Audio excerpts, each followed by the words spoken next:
Find him and see that not a scrap of fur remains.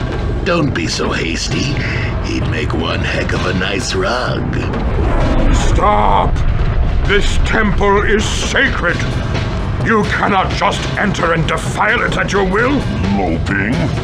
I was told a tiger had been raised amongst your pointless order of cowards.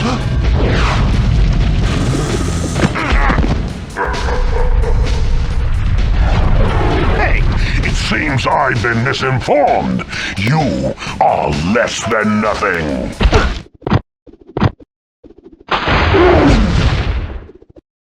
Pathetic.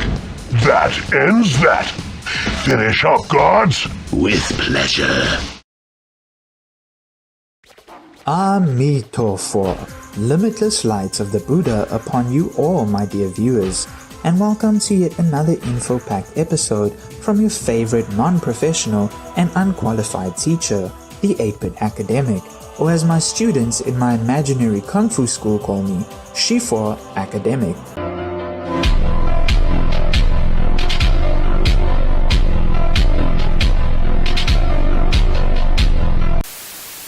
Today's topic will be all about the Chinese martial art known as Kung Fu, or more specifically the home of Kung Fu, the mythical and legendary Shaolin Temple. But before we get into that, let's take a look at today's retro game feature, an obscure PS1 era gem called Tai Fu, Wrath of the Tiger. This isometric adventure beat-em-up was released in the year 1999 and was developed by DreamWorks Interactive, a video game development division of the DreamWorks SKG company that made all those awesome animated films over the years. Back in a time when a handful of big American media companies were trying to tap into the increasingly popular medium of video games, as well as emerging technologies like 3D animation. And yes, you heard that right, that's the same DreamWorks that made the Kung Fu Panda films. And I would wager that Tai Fu Wrath of the Tiger was probably the start of the inspiration for what would eventually become the Kung Fu Panda franchise. Or at least, I would like to think so because it kinda makes sense to me. Before Kung Fu Panda, there was Kung Fu Tiger, so to speak. Wrath of the Tiger follows your basic Kung Fu movie plotline. Tai Fu, our anthropomorphic martial artist tiger, must leave his home of the Shaolin Temple to get revenge against an evil dragon lord. The game is set in an oriental landscape populated by various clans of humanoid animals such as leopards and snakes that each seem to practice one of the several animal kung fu styles. What can you do? Watch this.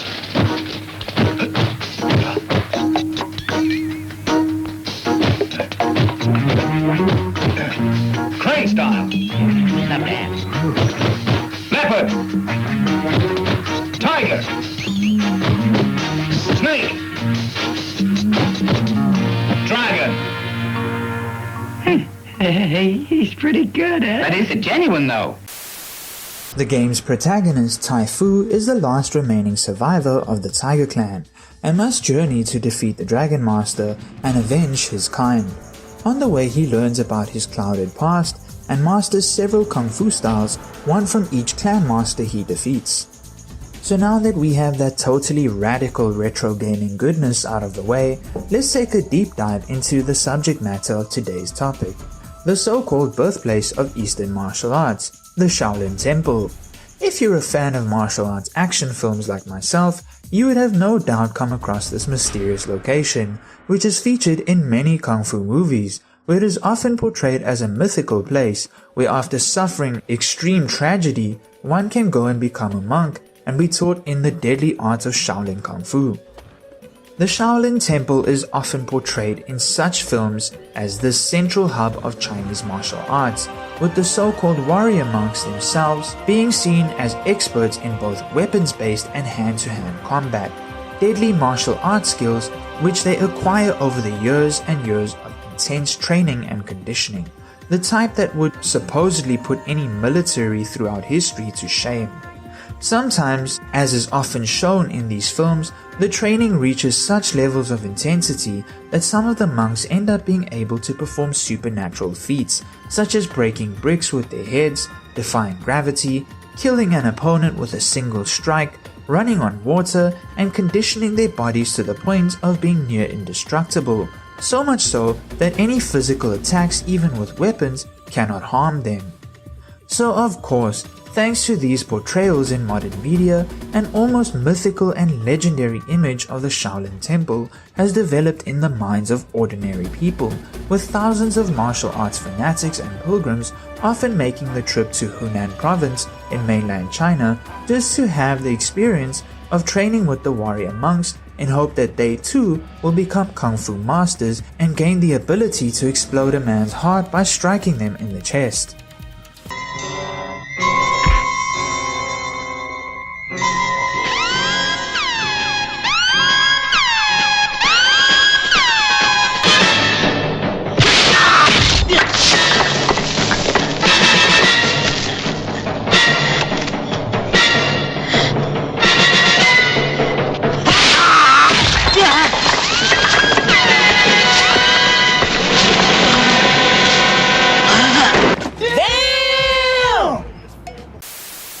But one has to wonder how much of these displays in modern media, as well as even claims by many so-called kung fu masters today, are actually true, and how much of the alleged history we are given in martial arts cinema is based on actual Chinese history.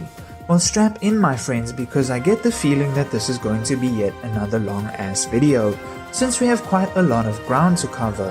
Death is meaningless to boxers.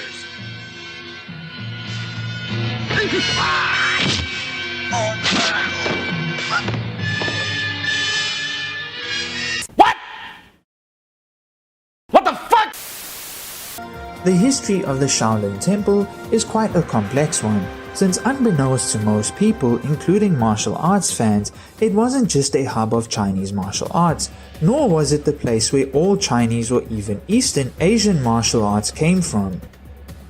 Many people tend to forget that the Shaolin Temple is, and always was, first and foremost a religious center, being the home of Chinese Chan Buddhism, which in Japan is also called Zen Buddhism.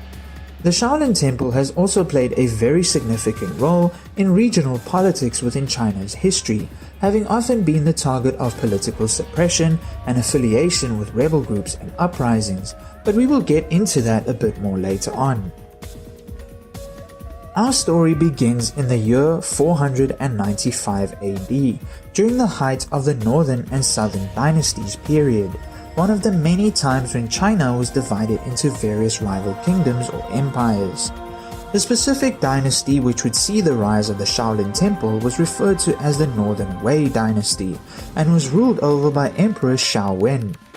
At this time, which followed directly after the Three Kingdoms period, China was divided into Northern Wei, Eastern Wei, Western Wei, Northern Zhao, and Northern Qi dynasties in the northern parts of China, and the Luisong, Southern Qi, Liang, Chen, and Western Liang dynasties in the south, with both sides of the Yangtze River throwing shade at each other, believing themselves to be the true upholders of Chinese culture, with writers and scribes in the south referring to Northern Wei as the plaited hair barbarians. Spit that mute. Rip a mute. Go, man. Came in here. He's spitting. I never take showers. Whoa, that's nasty. Without a loofah. Okay, he called me back. Hot fire. Don't forget the super! This was also a time of great political turmoil in China, as well as constant civil war, as each dynasty attempted to unify the nation and shape it according to their own ideals. But amidst all the chaos, there was also the arrival and spread of Buddhism in the region, having been brought about by Buddhist devotees from India traveling to China to proselytize their religion. One such Buddhist devotee would be an Indian monk by the name of Buddhabhadra, or as the Chinese pronounced it as Ba Tuo.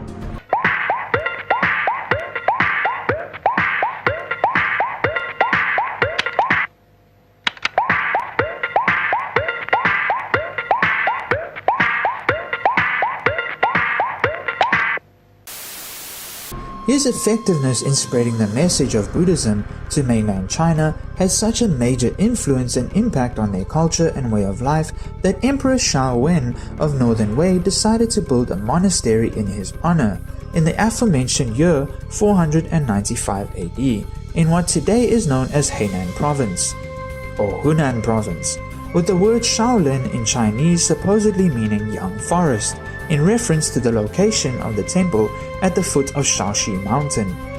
Thanks to the efforts of Ba Tuo and his Chinese students, Sheng Chao and Hui Guang, the Shaolin Temple flourished and became the most prominent center for religious study and spiritual enlightenment in China, sort of like how the Vatican is in Rome for Catholicism or Mecca in Saudi Arabia is for Islam. Eventually, more Indian monks would travel to the Shaolin Temple to help the Chinese better understand the teachings of Mahayana Buddhism, which is one of the two major branches in Buddhist religion.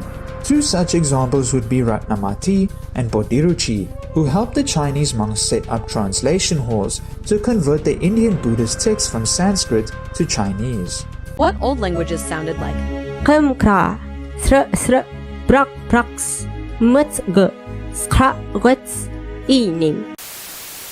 It was only during the reign of Emperor Xiaoming of Northern Wei in the year 527 AD that yet another Indian monk by the name of Bodhidharma or Damo in Chinese would arrive in mainland China with the intent of visiting the Shaolin Temple to survey the progress being made there with regards to Buddhism. According to Chinese folklore and legends, when he arrived at the temple, he was extremely displeased at the physical state of the monks residing there and thus decided to introduce a training regimen to help them improve their physical fitness and overall health. As a result of this legend, many now regard Bodhidharma or Damo as being the initial founder of Shaolin Kung Fu, or that maybe the Indian martial arts and physical fitness systems he introduced would eventually form the basis of what would become Shaolin Kung Fu, with some self-proclaimed experts from all around the world claiming that this was the origin of all Eastern-based martial arts, especially some who claim that Kalripayat, an Indian martial arts system, as being the mother of all martial arts. But history, as always, proves this to not be entirely accurate, since the actual date that it was founded is still debated to this day, with some claiming it's been around since 600 to 300 BC, but many others arguing that these were simply martial precursors and that the unified Indian martial arts system, which combined all these separate martial disciplines together, called Kalripayat, was only created and formalized between the 12th and 15th century AD, which is around roughly 500 to 900 years after Bodhidharma arrived at the Shaolin Temple. There's no doubt that he most definitely did teach the Shaolin monks some Indian-based martial arts techniques and exercises, but the truth of the matter is that China already had its own martial arts-based systems that had been around for well over 6,000 years, and that the most likely case was that the Shaolin monks probably took what Damo had taught them and combined it with already existing martial arts systems that had been created before, thus developing their own system, which today is known as Shaolin Kung Fu. Examples of martial arts that existed before Bodhidharma's arrival, or even before the arrival of Buddhism, would be the various military combat systems that the Chinese armies or militias would incorporate into their battle strategies during times of war throughout Chinese history, with the very first imperial dynasty dating all the way back to 2070 BC and being called the Xia dynasty. Weapons such as the bow or gong, straight sword or jian, saber or dao, spear or qiang, halberd or ji, club or bian, and cudgel or staff, also known as gun in Chinese, were all featured to some extent in various imperial army regiments as far back as the previously mentioned Xia dynasty. But since many modern historians regard the Xia dynasty as being more fiction than fact, military-based martial arts definitely existed in China at least as far back as the Shang dynasty between 1600 BC and 10,046 BC. So this idea that the Chinese didn't know how to fight until India came and showed them how is completely and utterly false. Sorry, India.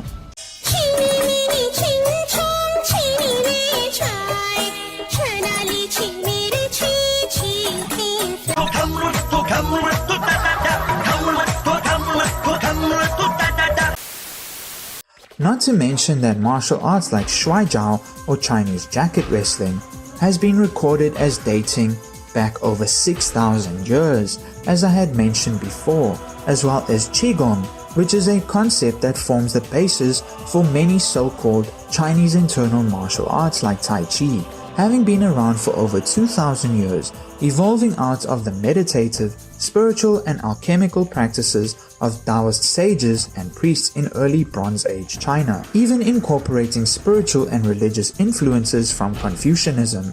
So it is indeed safe to say that while the Indian monk Bodhidharma may have contributed in some way to Chinese martial arts systems, at least as far as the Shaolin Temple is concerned, the Chinese already had developed their own fighting systems long before this event even took place. How else would they have fought wars and murdered each other over who should be the next emperor if they didn't know how to fight, since the word martial arts literally means military or war arts, for all the dummies out there who think it only pertains to unarmed hand-to-hand fighting. Even using a gun could be considered a martial art. Bastard! Show yourself! Ah!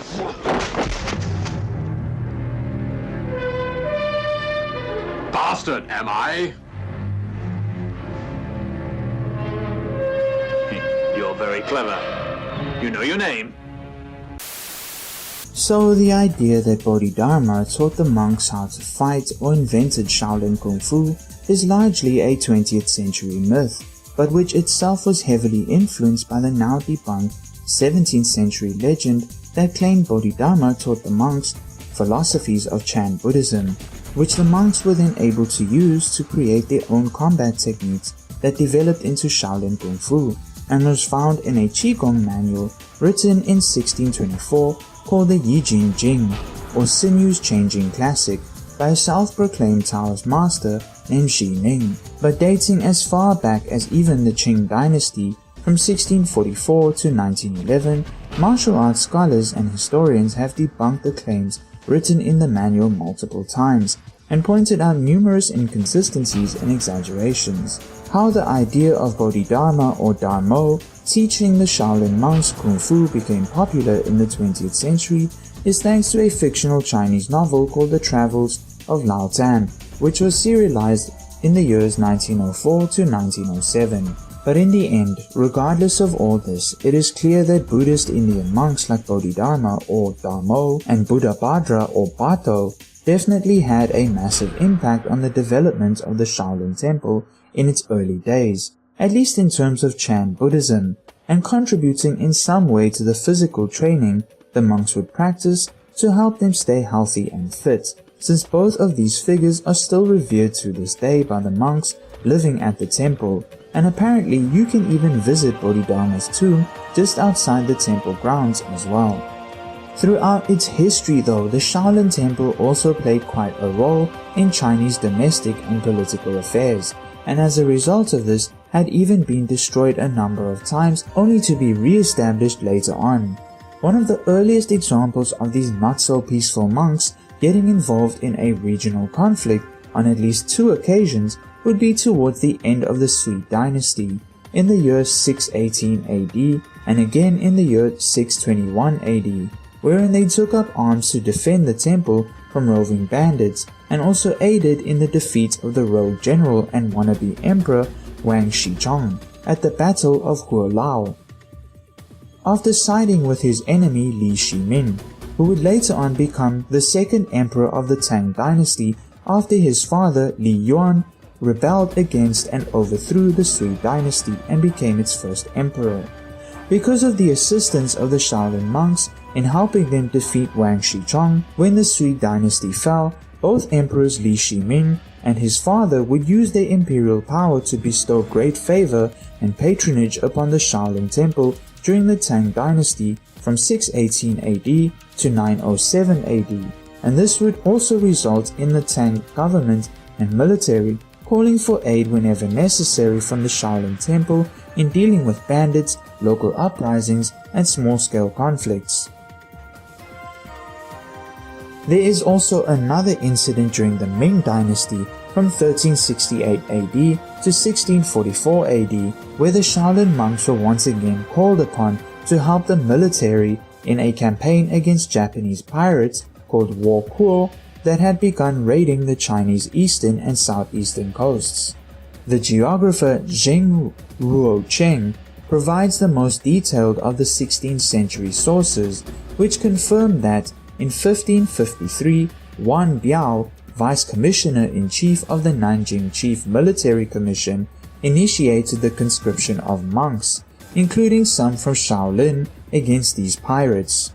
Warrior monks participated in at least 4 battles at the Hangzhou Bay in spring 1553 and in the Huangpu River Delta at Wenjiagang in July 1553, Majiabang in spring 1554, and Taozhai in autumn 1555, their greatest victory being that of the battle at Wenjiagang in 1553, where 120 warrior monks led by the Shaolin master Tianyuan defeated a group of Japanese pirates and chased the survivors for over 10 days and 20 miles, picking off any stragglers that were lagging behind. The pirates suffered over 100 casualties, and the monks apparently only suffered 4, according to the accounts written by Zheng Ruocheng. However, these warrior monks were only conscripts, and not fully trained and disciplined soldiers. Rivalry supposedly developed among them, which often led to infighting and disunity, which in some cases the Japanese pirates were able to take advantage of, resulting in at least one defeat, such as at the Battle of Taozhai in 1555.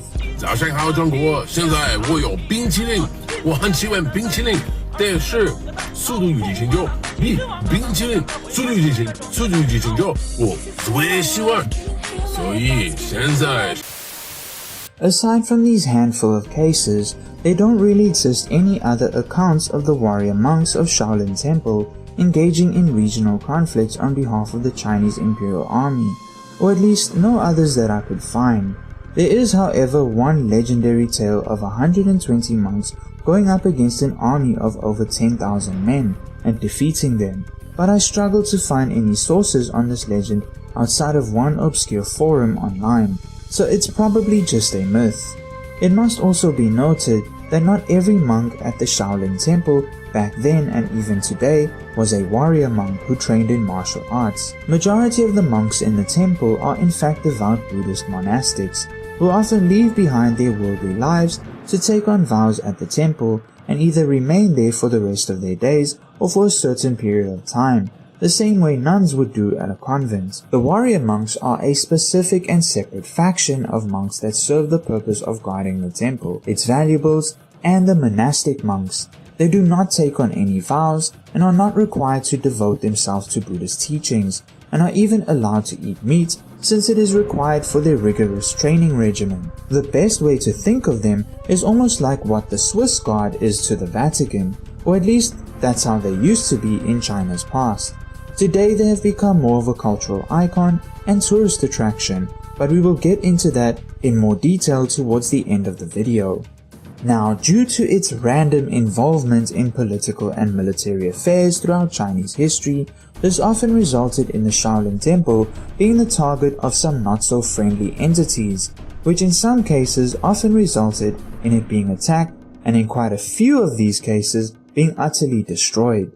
There have been many documented incidents, but for the sake of this already long video, I'll only take a look at 5 of these.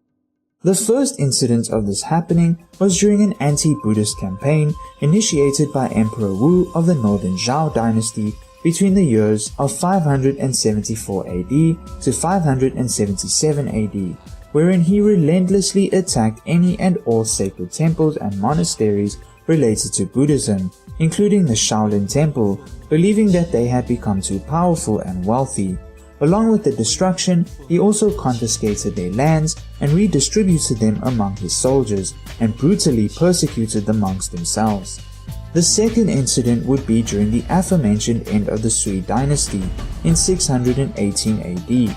What led to the Shaolin monks deciding to side with Li Shiming and take up arms against General Wang Shichong was because the rogue general had enlisted a group of bandits along with his soldiers to seize territories around the temple, which were used as small-scale farms by the monks after recognizing their strategic value. These standoffs led to the bandits invading and setting fire to the temple in the year 618 AD, but the monks were able to fend them off eventually, albeit with a now half-burned down temple. Obviously very angered by this, they decided to side with the future Tang Dynasty Emperor Li Shimin to permanently rid themselves of the bandits and the rogue general Wang Shichong. Thanks to their assistance in the conflict, under the Tang imperial patronage, the temple was later rebuilt. The third incident allegedly took place during the last imperial dynasty of China, called the Qing Dynasty, which was established in 1645 by the Jurchen tribes of Manchuria, who later became known as the Manchus. They supposedly partially destroyed the temple and executed many of the monks for harboring rebels and engaging in anti-Qing activities in 1647, just 2 years after they had conquered China. But throughout their 266-year reign, they enforced extremely harsh restrictions and crackdowns on the Shaolin Temple and outlawed the practice of Shaolin Kung Fu for fear of further rebellion. This had the lasting effect of the temple being deserted for many decades and many of the monks going into hiding. There does also exist a legend of a supposed southern Shaolin Temple located in Fujian province, which was supposedly also destroyed by the Qing government, but this is disputed among historians today. Later, however, the Shaolin Temple would be restored under the Kangxi Emperor, who ruled from 1661 to 1722, and his successor, the Qianlong Emperor, would further renovate the temple during his reign from 1735 to 1799. But martial arts at the temple would still remain outlawed, thus bringing an end to the long martial traditions of the Shaolin warrior monks, and many of them having to practice their fighting skills in secret. 贫僧蒲臣负责罗汉堂。去告诉方丈，我要见他。方丈闭关清修，不便见客，请施主宽谅。什么闭关开关？叫他出来！阿弥陀佛。你知道我是代表皇上前来敬香吗？第四已接通知，故而派贫僧前来恭候。哼，你算哪棵葱？阿弥陀佛。快去通报，不然我就办他欺君之罪。国有国法，家有家规，第四也有清规，请施主不要强人所难。什么？你敢不听皇命，想造反？胆子真不小！哼！启禀亲王，我看这些和尚没一个好东西，故意留难亲王，干脆放把火把庙给烧了他。哼！ The temple would again be destroyed during the warlord era from 1916 to 1928, when General Shi Yosan set fire to it, burning it for 40 days, which destroyed much of the library and the main temple complex. During the Japanese invasion, it would again suffer damage, though not as a direct target by the Japanese army, but more as a result of being caught in the crossfire between them and the Chinese resistance forces. During the Cultural Revolution in the late 1960s and early 1970s, a time of insane political upheaval which, believe me, deserves its own dedicated video because man, was that an extremely chaotic time for China. The temple was targeted simply for existing by Red Guards who were basically student fanatics that were both super communists and who literally worshipped their daddy Mao Zedong as if he was Commie Jesus or something. It was considered as one of the Four Olds, which were a set of vague ideals that gave Mao an excuse to basically erase all of China's history and culture in one foul swoop, namely old ideas, old customs, old culture, and old habits. So as you could probably guess, because the Shaolin Temple represented all these things, the Red Guards went in and turned the entire place upside down. While not actually destroying it, they attacked the monks and beat them senseless and destroyed many old statues, artifacts and symbolism, some of which were thousands of years old. Communism, hey?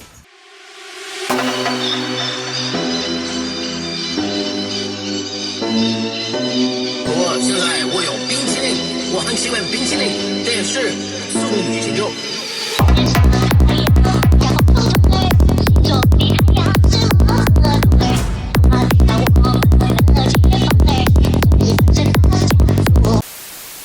Thus, after this last incident, the Shaolin Temple would remain largely deserted for the rest of the 20th century, until Jet Li would star in a kung fu movie called Shaolin Temple in 1982, as well as 2 unrelated sequels shortly after. The massive popularity of this film not only made Jet Li into an overnight star, but also resulted in thousands of tourists and martial arts fanatics traveling to China to seek out the Shaolin Temple. But upon their arrival, they would find only a small handful of monks in a now largely dilapidated monastery and absolutely no kung fu. This caused a bit of a PR headache for the Chinese Communist Party. And so, in the mid-80s, they decided to start renovating and refurbishing the temple, and at least in its early days, hiring a bunch of performative wushu practitioners to be stand-in monks. Thanks to these rapid upgrades and the amount of money being made through local and international tourism, the Shaolin Temple was able to once again rise up from the ashes, except that this time it would be a shadow of its former self. The Shaolin monks do also exist in other martial arts films from the 1970s and early 1980s, which center on the Shaolin Temple, like the 36th Chamber of Shaolin and its sequels.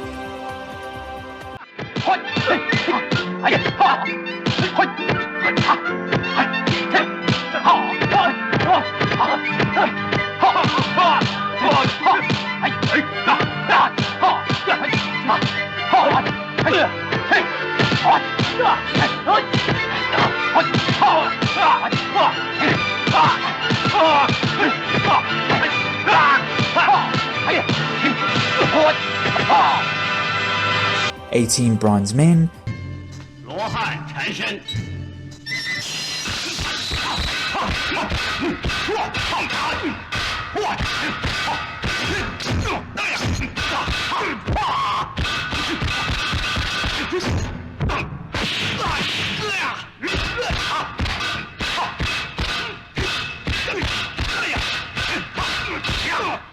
a diagram pole fighter and young hero of Shaolin.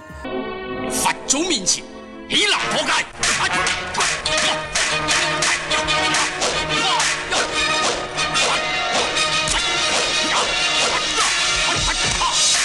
主持，龍牙棒下絕不徇私，無禮啊！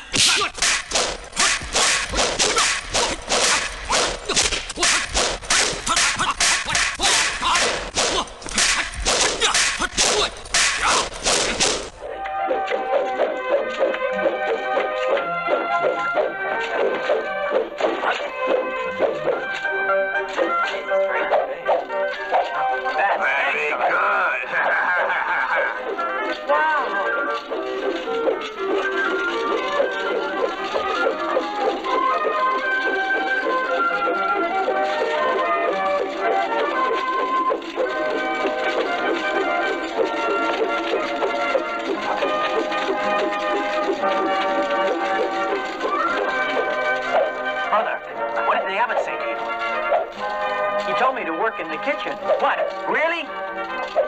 You're very lucky.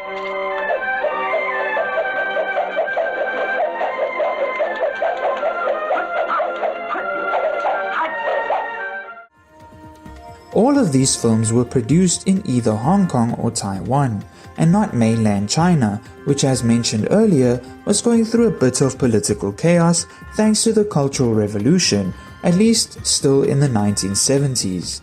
It was only after Chairman Mao's death and the political and economic reforms under his successor, Deng Xiaoping, which opened China to the world in the late 70s and early 80s, that an influx of foreign tourists would flock to the country to visit the Shaolin Temple, which had once again captured the imagination thanks to the previously mentioned Jet Li film. But as I had said already, this new incarnation of the Shaolin Temple would not be the monastic religious center of virtue and martial culture it once was in times past.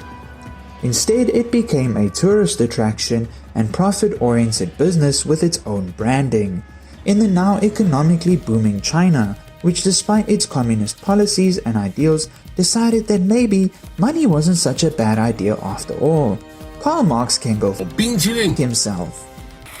And I want to make a video about why, to this day, after the time in history when it was founded, we still need communism. Do me a favor, please. Get out of here. Get out of here, man. Shit, I'm saying. While there are still many devout Buddhists and monastic monks who are interested in spiritual enlightenment at the temple, the reality is that majority of them are simply there because the temple has become sort of like a job to them, even if they don't directly profit from it. And as for the warrior monks in Shaolin Kung Fu, well, sorry to disappoint all you Kung Fu movie fans out there, but none of them practice authentic Shaolin Kung Fu anymore. Instead, the Kung Fu practiced at the Shaolin Temple today is made up of various, strictly performance-based wushu forms called Taolu. And while the word wushu in Mandarin is a general term for Chinese martial arts, modern contemporary wushu is mostly a formalized system of generalized Kung Fu forms that incorporates traditional dance and acrobatics into each routine, which is sadly the result of political suppression throughout the modern history of China, especially during Mao Zedong's era. Think of it in a sense of wanting to somewhat keep the Chinese martial arts history and traditions alive, but not wanting a population that can actually fight, or at least that was the CCP's thinking at the time. Today, however, wushu is considered the national sport of China, and even though it may not be very combat effective because it's literally a dance routine, it still requires great skill, years of training and intense conditioning and athletic ability for both the Shaolin warrior monks and just regular athletes. There are, however, a few monks that may train in Sanda or Sanshou, which is a modern Chinese martial art that more closely resembles kickboxing, with the exception of incorporating throws and takedowns from other Chinese grappling arts like Shuaijiao. To learn these or even contemporary wushu, one does not necessarily need to join the Shaolin Temple and can also simply enlist at one of the many martial arts academies that exist in Hunan province, with many located near the temple itself. Though just bear in mind the training is quite brutal and is basically run as if it were a military boot camp. There is so much more that I could mention about the Shaolin Temple, such as its uneasy relationship with the Chinese government, its history of being affiliated with secret societies, or rather, how secret societies and rebel groups were born from it, such as the Tiandi Hui, or Heaven and Earth Society, which eventually evolved into the infamous Chinese mafia known as the Triads. But I think this video is already long enough. Even though it is today mostly a highly lucrative tourist attraction and business brand, it is quite amazing to think that despite the many times the temple was destroyed due to war or simply political machinations, it has still somewhat endured in one way or another throughout Chinese history, right into the modern era, adapting to whatever major changes took place within Chinese society in order to ensure its survival and its legacy. Even though they no longer really practice combat applicable Kung Fu that has now taken on a more performative form thanks to political suppression in the 19th and 20th centuries, with most of that knowledge having been lost to time, the image of the fearless and righteous warrior monk continues to capture the minds and hearts of people around the world thanks to Kung Fu films, anime, comic books, and even in the world of professional fighting, such as in the case of Yi Long, who sports the appearance of a Shaolin monk during all his fights as a marketing stunt. There have even been cases of warrior monks who would enter the world of martial arts films and become massive stars, like Xing Yu, who learned martial arts at the Shaolin Temple since the age of 12.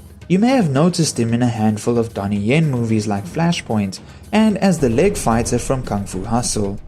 But that's it for today's episode. In closing, I'll leave you all with a weird but also shocking bit of information I found out while researching for this video. Earlier this year, the head abbot of the Shaolin Temple, Shi Yongxin, was apparently arrested on criminal charges of embezzlement, bribery, and corruption. Yeah, hey? So much for the idea of the righteous and noble monks of Shaolin Temple, as is often portrayed in Kung Fu films. Makes you wonder what other crazy stuff goes on there. If even the head of the temple was caught up in some sketchy stuff. If you want to know more about this though, I will link to YouTuber Ranton's video on the topic in the description below, who turns out is also a former warrior monk, which he has also made a bunch of videos on. Do go check them out. Anyway, thank you for sticking it all the way through to the end, and I'll see you all in the next one.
You're a Buddhist monk.